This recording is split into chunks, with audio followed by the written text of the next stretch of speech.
Halo Sobat Gen, Assalamualaikum warahmatullahi wabarakatuh. Gimana kabar harian kalian? Semoga selalu menyenangkan ya. Tetap semangat dan selalu jaga kesehatan. Pada kesempatan kali ini, Gen Sukses Media akan membahas kunci jawaban IPA SMP Uji Kompetensi Bab 3 kelas 9 semester 1 halaman 157 sampai 159. Jadi kita bahas bersama mengenai jawaban dari setiap pertanyaannya. Tapi sebelum lanjut, jangan lupa untuk klik like dan subscribe ya Gen, supaya Gen Sukses lebih semangat lagi untuk nemenin kalian nugasnya. Jika sudah, kita lanjut. Masuk ke soal yang pertama untuk sesi pilihan ganda ini Gen. Pernyataan tentang kromosom, DNA, dan inti sel yang benar adalah titik-titik. A. Kromosom menggulung di dalam DNA di luar inti sel. B. DNA dan kromosom tidak berhubungan tapi sama-sama berada dalam inti sel. C. DNA berbentuk heliks ganda terpilin dalam bentuk kromosom dan berada di luar inti sel. Dan D. DNA berbentuk heliks ganda terpilin dalam bentuk kromosom dan berada di dalam inti sel.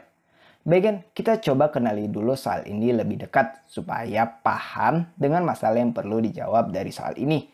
Pokok masalah pada soal ini adalah mengenai mana pernyataan yang benar tentang kromosom, DNA, dan inti sel. Jadi ada 3 hal yang perlu kita pahami, yaitu di sini ada kromosom, DNA, dan inti sel. Ini kata kuncinya ya Gen. Dan untuk rujukan pembahasan, kalian bisa buka halaman 122 buku pegangan IPA kalian tempat soal ini berada. Again, langsung kita jawab saja bahwa DNA merupakan untaian heliks ganda yang sangat panjang dan berisikan faktor pembawa sifat manusia. Nah, DNA ini melilit pada protein histon dan membentuk kromosom di dalam inti sel. Dengan demikian, jawaban yang tepat adalah D, yaitu DNA berbentuk heliks ganda terpilin atau terbelit dalam bentuk kromosom dan berada di dalam inti sel. Kalian bisa gunakan rujukan berikut ini untuk menguat jawaban kalian Gen. Masuk ke soal nomor 2. Jika sel tubuh pada buah tomat mempunyai 24 kromosom, maka jumlah kromosom pada serbuk sarinya adalah titik-titik. A 6 buah, B 12 buah, C 24 buah, dan D 48 buah. Again, seperti biasa kita pahami dulu soalnya sama-sama. Dari soal ini kita bisa ambil pokok masalah yang ditanyakan, yaitu berupa berapa jumlah kromosom pada serbuk sari tanaman tomat. Nah, untuk penjelasan mengenai jawaban ini bisa kalian buka buku halaman 131 tentang penjelasan mengenai kromosom tubuh dan kromosom kelamin. Langsung kita eksekusi aja Gen. Hal yang perlu kalian ingat di sini adalah mengenai kromosom tubuh memiliki 2 set kromosom yang sifatnya diploid ya.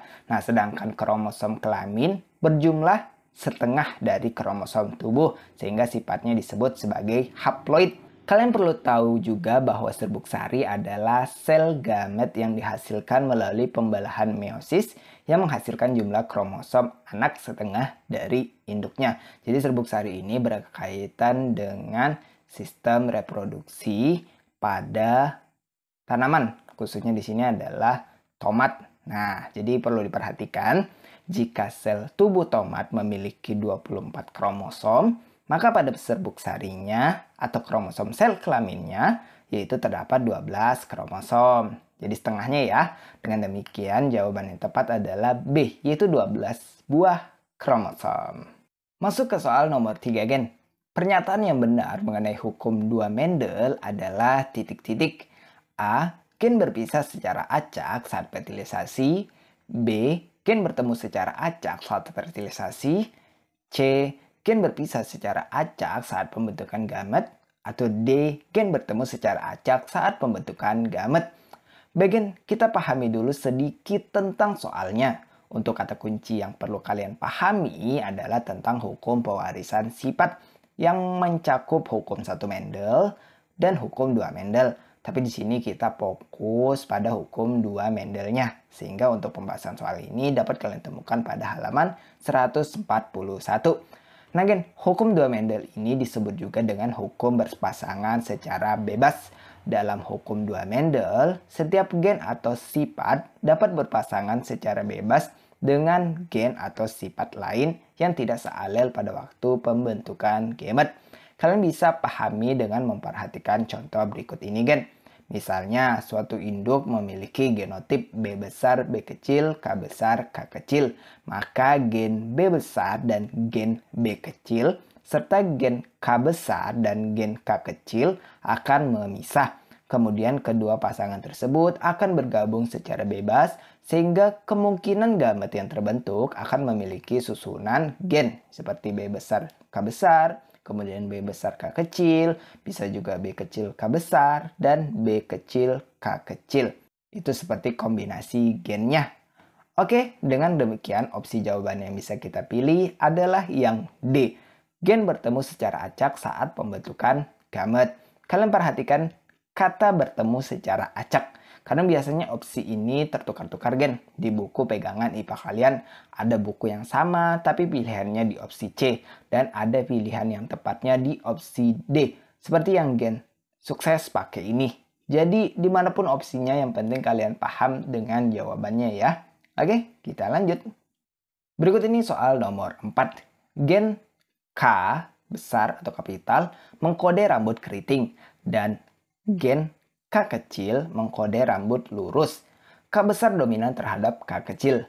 Gen H besar mengkode warna kulit hitam dan gen H kecil mengkode warna kulit putih. Kombinasi dari gen-gen tersebut yang menunjukkan fenotip rambut lurus kulit hitam adalah titik-titik. Oke, kalian bisa baca sendiri ya, gen, untuk opsi dari jawaban nomor 4 ini. Baik, kita coba kenali dulu lebih dalam tentang soal ini karena ini soal yang mungkin mulai sedikit ribet ya kalau kalian tidak paham. Jadi perhatikan penjelasan berikut.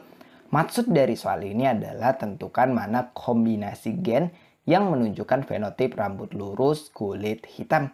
Dari hal ini ada beberapa hal yang perlu kalian pahami, yaitu genotip, fenotip, dominan, resesif, dan tentunya nanti ada hasil persilangan. Untuk rujukan pembahasan kalian bisa buka di halaman 129 dan halaman 136. Dan ya sebenarnya kalian tidak perlu bingung banget ya untuk soal ini karena ya bisa dikerjakan dengan mudah kalau kalian paham. Oke? Jadi perhatikan lagi penjelasan berikut ini.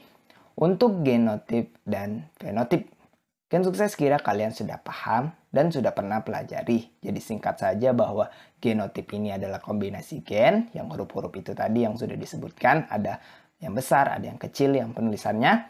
Dan untuk fenotip ini adalah sifat atau ciri atau ekspresi yang tampak atau dapat diamati ya. Ini misalnya tadi kulit hitam, warna kulit putih, rambut keriting, dan rambut lurus. Oke? Nah, hal yang penting yang harus kalian ketahui yaitu untuk mengetahui genotip atau kombinasi gen apa saja yang menghasilkan fenotip atau sifat yang nampak, maka kita harus memperhatikan sifat dominan dan sifat resesif dalam tiap gen. Jadi mau tidak mau kita harus paham dan ingat apa itu sifat dominan dan apa itu sifat resesif. Nah, singkatnya saja, sifat dominan adalah karakter yang mampu mengalahkan atau menutupi karakter yang lain. Gen dominan dapat ditulis dengan huruf kapital, ingat baik-baik. Sedangkan sifat resesif adalah karakteristik yang kalah atau tertutupi oleh karakter yang lebih kuat. Nah, gen resesif ini ditulis dengan huruf biasa atau huruf kecil. Dengan modal pengetahuan ini, kalian bisa jawab soal ini, gen. Perhatikan baik-baik ya. Dalam soal diketahui bahwa gen K besar mengkode rambut keriting dan gen K kecil mengkode rambut lurus, di mana kita tahu K besar dominan terhadap K kecil, yaitu gen rambut keriting dominan terhadap gen rambut lurus. Sehingga untuk mendapatkan sifat rambut lurus hanya bisa didapat pada individu dengan genotip K kecil, K kecil. Karena individu heterozigot dengan genotip K besar, K kecil itu akan bersifat rambut keriting. Akibat gen rambut keriting K besarnya ini kan dominan dan menutupi gen sifat rambut lurus. Ya, pahami ya. Jadi kesimpulannya tadi untuk mendapatkan rambut lurus harus kombinasi gennya K kecil, K kecil. Oke, kita lanjut. Kemudian diketahui juga bahwa gen H besar mengkode warna kulit hitam dan gen H kecil mengkode warna kulit putih. Sehingga untuk mendapatkan sifat warna kulit hitam bisa didapatkan pada individu dengan genotip H besar H besar dan H besar H kecil. Nah, dengan demikian untuk menghasilkan fenotip rambut lurus kulit hitam dapat ditentukan dengan genotip K kecil K kecil H besar H besar atau K kecil K kecil H besar H kecil. Jadi opsi jawaban yang bisa kita pilih adalah yang C, K kecil K kecil H besar H kecil. Oke? Semoga bisa dipahami ya, Gen. Kita lanjut. Masuk ke soal nomor 5. Berikut ini pernyataan mengenai jumlah kromosom wanita. Ya, kalian bisa baca sendiri ya, Gen. Jadi, pernyataan yang benar adalah titik-titik. Oke, Gen. Di soal ini kita akan bahas hal yang berhubungan dengan jumlah kromosom sel. Yang mana untuk pembahasan mengenai jumlah kromosom sel ini, kalian bisa buka buku halaman 131. Langsung kita eksekusi soal ini dengan menggunakan rujukan langsung dari halaman 131, Gen.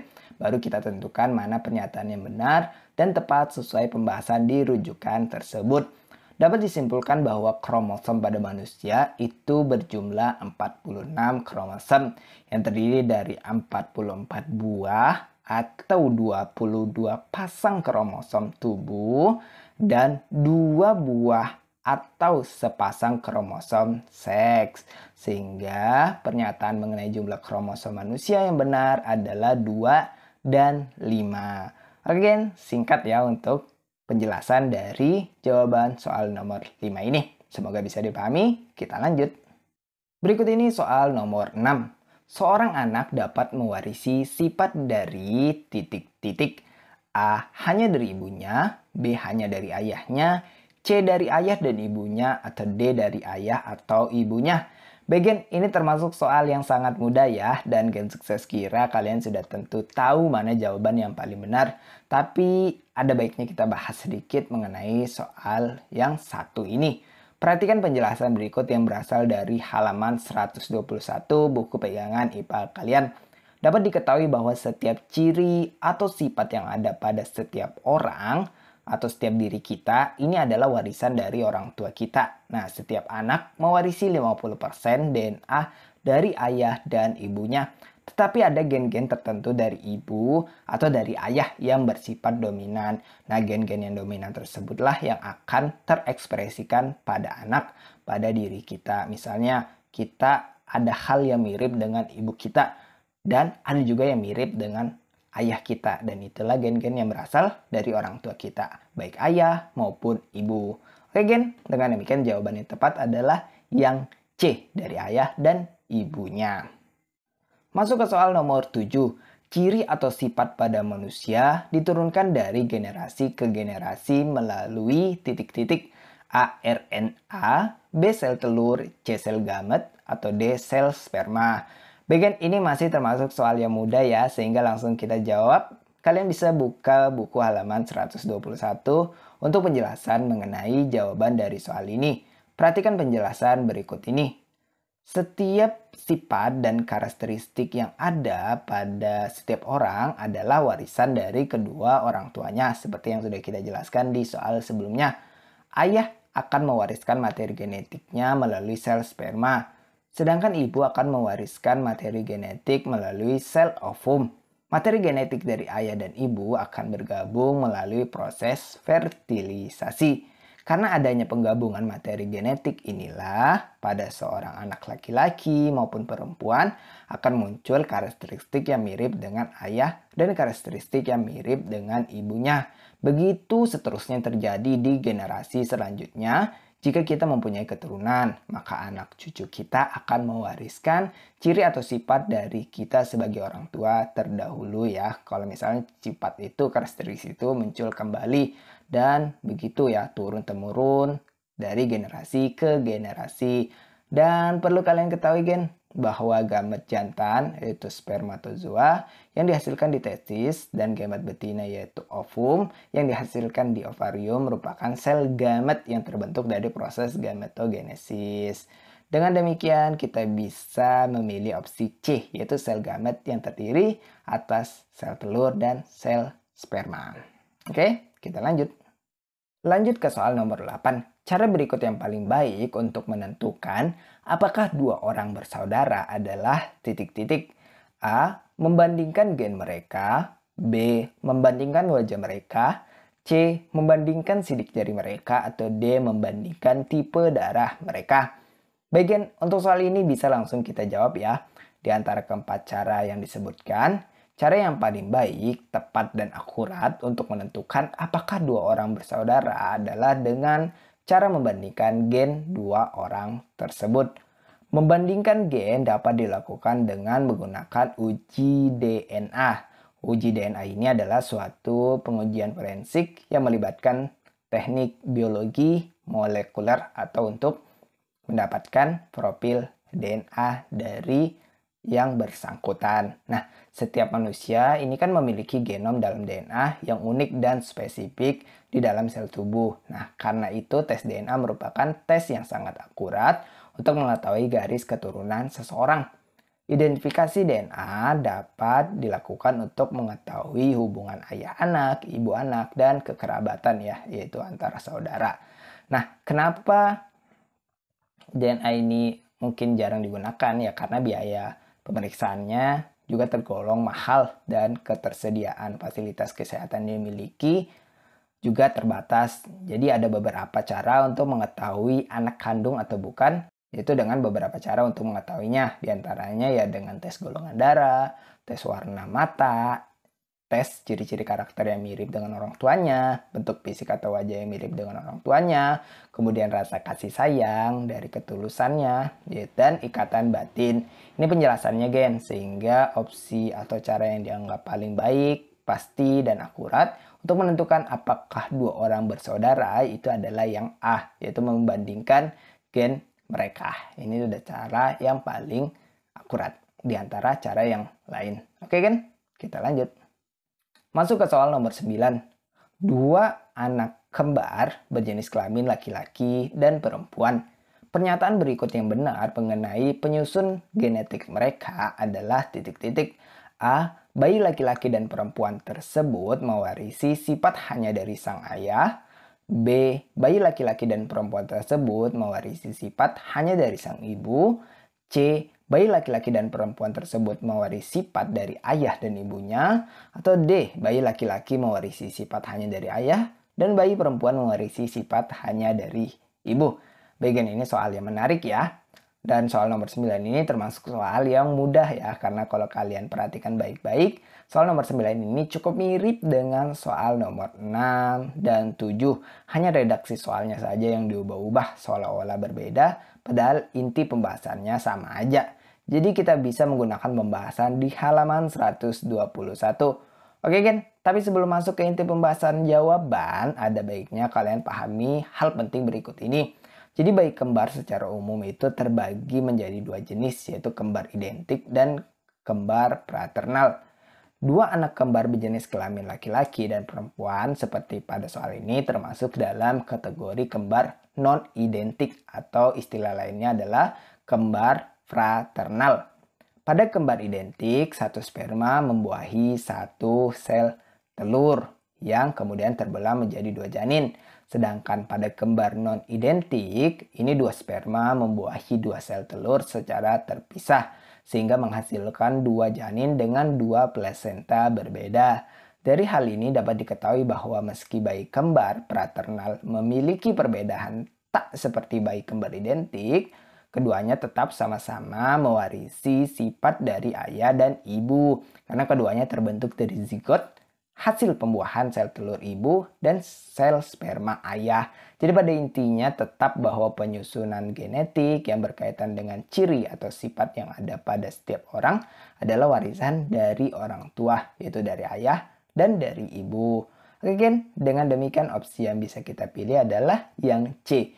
Bayi laki-laki dan perempuan tersebut mewarisi sifat dari ayah dan ibunya. Nanti tinggal ditentukan mana yang dominan, apakah gen ayahnya atau gen ibunya. Oke, semoga bisa dipahami ya untuk jawaban dari soal nomor 9 ini. Kita lanjut. Kita masuk ke soal terakhir di sesi pilihan ganda ini, gen. Kita baca dulu soalnya ya. Pemulihan tanaman dapat dilakukan dengan cara titik-titik. A. Perkawinan silang. B. Penanganan hama. C. Melakukan pergiliran tanam. D. Manipulasi lingkungan hidup. Untuk pembahasan soal ini kalian bisa buka buku pada halaman 147 untuk pembahasan tentang pewarisan sifat dalam pemuliaan tanaman. Jadi, pemuliaan tanaman dilakukan dengan cara melakukan perkawinan silang guna mengambil manfaat dari munculnya kombinasi gen yang baik dari induk persilangannya. Pemuliaan tanaman dengan cara perkawinan silang sering disebut juga dengan varietas hibrida.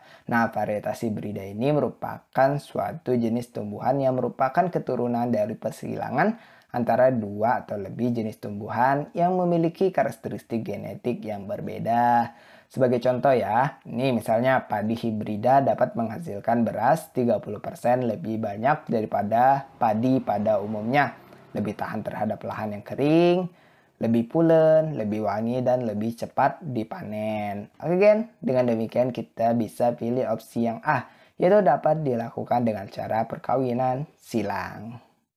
Kita lanjut pada soal esai di sesi berikutnya ini pada uji kompetensi bab 3 kelas 9 semester 1 SMP. Oke?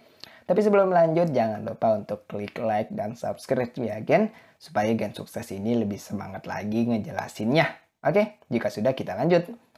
Buah 1 memiliki genotip B besar dengan bentuk buah bulat. Sementara buah 2 memiliki genotip B kecil dengan bentuk buah lonjong. Jadi di sini kita ada dua anak soal, yaitu pertama yang A. Apabila kedua buah tersebut disilangkan, tentukanlah kombinasi gen antara buah 1 dan buah 2 menggunakan tabel Punnett. Dan yang B, apabila gen B besar dominan terhadap gen B kecil, maka tentukan fenotip dari hasil kombinasi gen yang kamu lakukan. Bagian supaya kalian tidak bingung dan lebih paham dengan penjelasan yang akan kita bahas sama-sama ini, ada baiknya untuk soal ini kita gunakan langkah dikerja, diketahui, ditanya, dan dijawab ya. Kalian boleh ikutin langkahnya, kalian juga bisa langsung jawab ya, langsung ikutin di langkah jawabnya nanti ya setelah kalian, oke? Dari soal dapat diketahui hal sebagai berikut. Buah 1 genotip B besar dan fenotipnya itu bulat. Buah 2 genotipnya B kecil, fenotipnya lonjong. Untuk hal yang ditanyakan adalah sebagai berikut. A. Hasil kombinasi gen dengan tabel Punnett, B. Fenotip hasil kombinasi gen, Bagian langsung kita jawab satu persatu ya. Untuk soal A, tentukan kombinasi gen antara buah 1 dan buah 2 menggunakan tabel Punnett. Jadi perhatikan langkah berikut. Kita bisa gunakan bantuan diagram persilangan, kemudian nanti menggunakan tabel Punnett untuk mendapatkan kombinasi gen keturunan hasil persilangan. Bagian perhatikan ya. Pertama kita tulis dulu diagram persilangannya. Di bawahnya kita tulis parental, ini induknya. Itu tadi ada buah 1 dan buah 2. Kita silangkan. Untuk fenotipnya buah 1 bulat dan buah 2 itu lonjong. Genotipnya kita tulis di bawahnya itu B besar, B kecil untuk yang lonjongnya. Kemudian dari persilangan ini didapatkan yaitu gamet berupa B besar dan B besar. Untuk yang tadi itu gametnya itu B kecil dan B kecil. Jadi kita silangkan aja sehingga didapat keturunannya yaitu pada tabel Punnett ini. Kita tulis berapa tabel disesuaikan aja. Karena di sini gametnya itu ada 2 untuk yang buah 1 dan gametnya yang buah 2 juga ada 2. Maka kita tulis aja kolom dan barisnya 2 dikali 2. Jadi kita silangkan, gabungkan B besar ketemu B kecil, B besar ketemu B kecil, dan semuanya B besar ketemu B kecil. Jadi didapat hasil persilangan buah 1 dan buah 2 ini berupa keseluruhan keturunan bergenotip B besar B kecil. Atau dengan kata lain, keseluruhan kombinasi gennya adalah bergenotip B besar B kecil. Lanjut pada soal poin B, yaitu untuk menentukan fenotip dari hasil kombinasi gen yang ada. Jadi berdasarkan hasil persilangan dan kombinasi gen B besar B kecil yang didapat dari tabel Punnett, jika gen B besar dominan terhadap gen B kecil, maka didapat fenotip keseluruhan keturunan F1 ini adalah berbentuk bulat. Oke kan? Seperti ini ya kira-kira jawaban dari soal nomor 1 ini. Semoga bisa dipahami ya. Kita lanjut. Masuk ke soal nomor 2. Seorang perempuan dengan genotip XHX ini merupakan pembawa sifat hemofilia. Menikah dengan seorang laki-laki hemofilia dengan genotip XHY. Tentukan jumlah anak yang hidup dan anak yang mati. Bagian untuk soal nomor 2 ini penjelasannya dapat kalian temukan pada halaman 146 yang mana penjelasannya adalah sebagai berikut ya. Kalian bisa baca-baca sendiri untuk penjelasannya. Untuk memudahkan kalian memahami penjelasan tentang hemofilia, Gen Sukses akan tulis dulu keterangan yang diketahui. Perhatikan hal berikut ini. Diketahui bahwa perempuan pembawa kelainan hemofilia atau ibaratnya karir hemofilia ditulis dengan genotip XHX. Laki-laki dengan kelainan hemofilia ditulis dengan genotip XHY.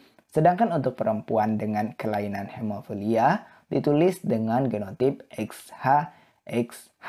Itu akan meninggal atau letal saat dilahirkan. Atau dengan kata lain ya kita tahu bahwa jika ada keturunan berupa anak perempuan bergenotip XHXH maka akan meninggal atau letal saat dilahirkan.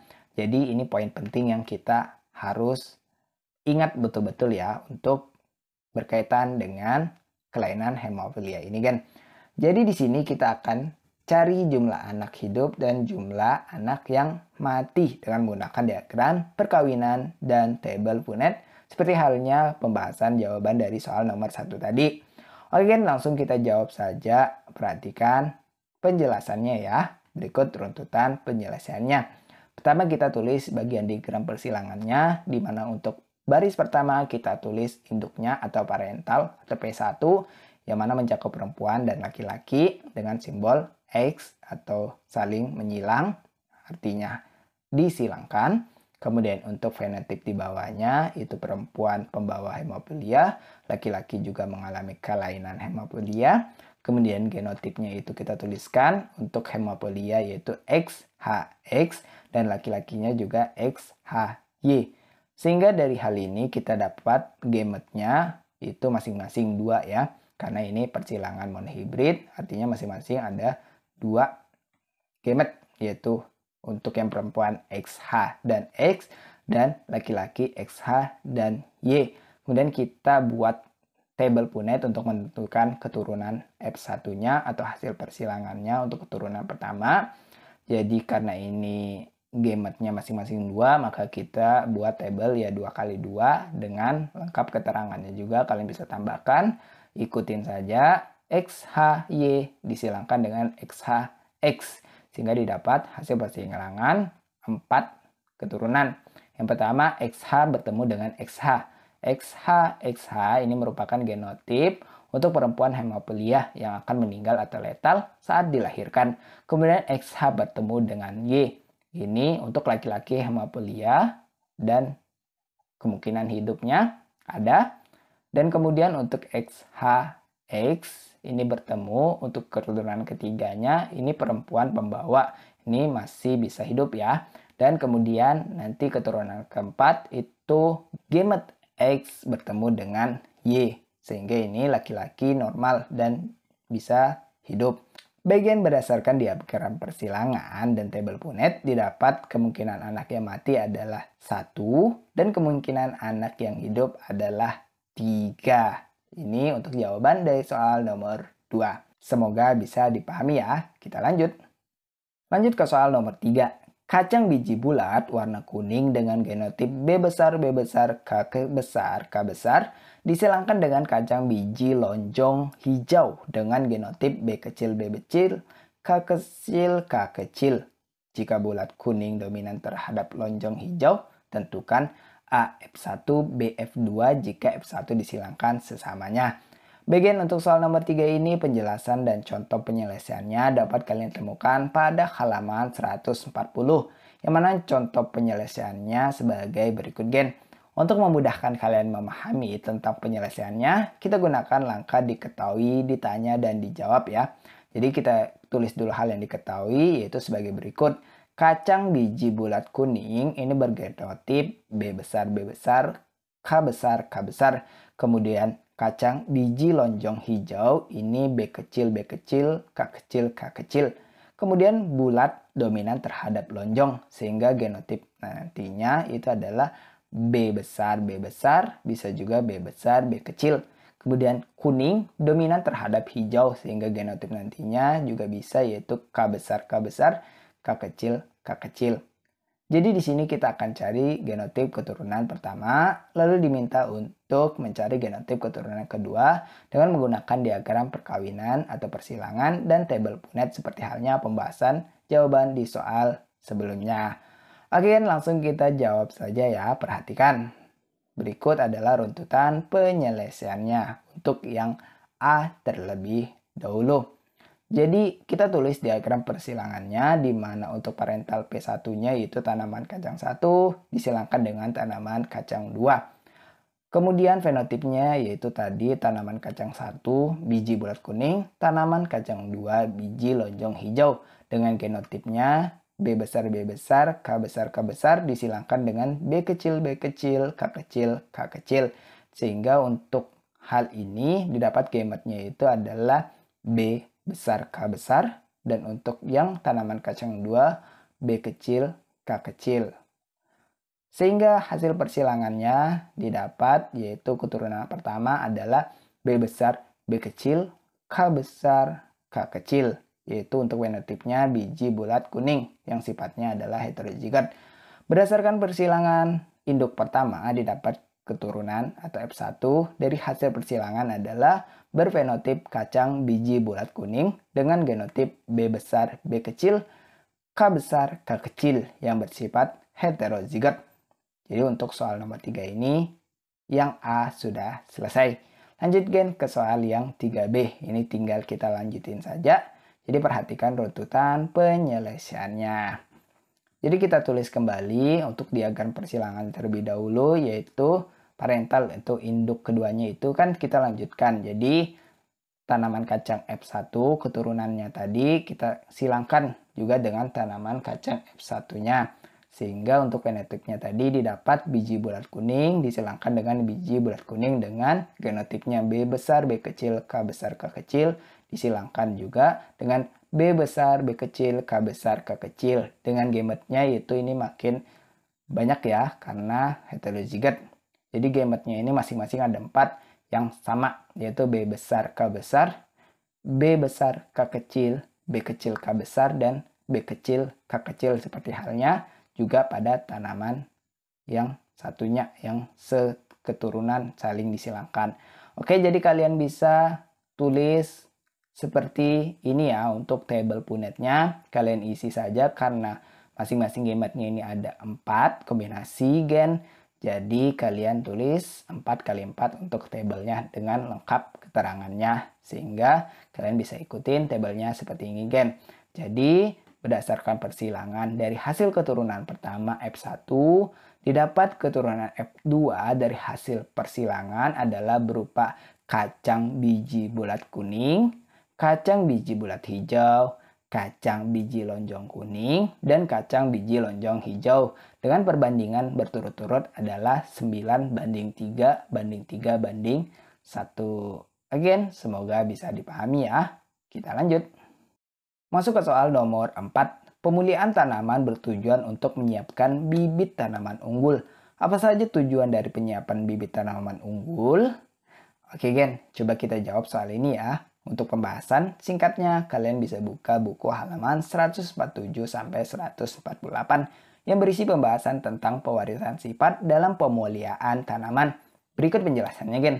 Di antara tujuan dari penyiapan bibit tanaman unggul dari proses pemulihaan tanaman adalah sebagai berikut. Pertama, memperbaiki dan meningkatkan kuantitas atau jumlah hasil panen lebih banyak. Kedua, menciptakan jenis tanaman baru yang tahan terhadap hama dan penyakit. Ketiga, menciptakan tanaman yang tahan dengan keadaan ekstrim. Misalnya aja tanaman yang lebih tahan terhadap lahan yang kering atau kondisi lain. Kemudian keempat, bisa meningkatkan kualitas panen serta mendapatkan varietas baru yang diinginkan. Kelima, menghasilkan tanaman dengan waktu panen yang menjadi lebih cepat. Dan keenam, dapat memiliki sifat yang diinginkan, seperti buah yang besar atau manis. Ini beberapa tujuan dari penyiapan bibit tanaman unggul gen. Kalian bisa tambahkan jika dirasa masih kurang. Oke, semoga bisa dipahami ya. Kita lanjut. Masuk ke soal terakhir di sesi esai ini. Sebagai penutup di sesi soal uji kompetensi bab 3 IPA SMP kelas 9 ini gen. Jadi tetap semangat ya, ini soal terakhir. Oke, kita baca dulu soalnya. Ginjal merupakan salah satu organ tubuh manusia. Ketika masih muda, ada seseorang yang diambil ginjalnya karena suatu penyakit. Kemudian orang tersebut mempunyai anak. A. Berapakah jumlah ginjal yang dimiliki anaknya saat dilahirkan? B. Jelaskan jawabanmu. Bagian kita langsung eksekusi soal terakhir ini ya. Untuk soal 5A terlebih dahulu.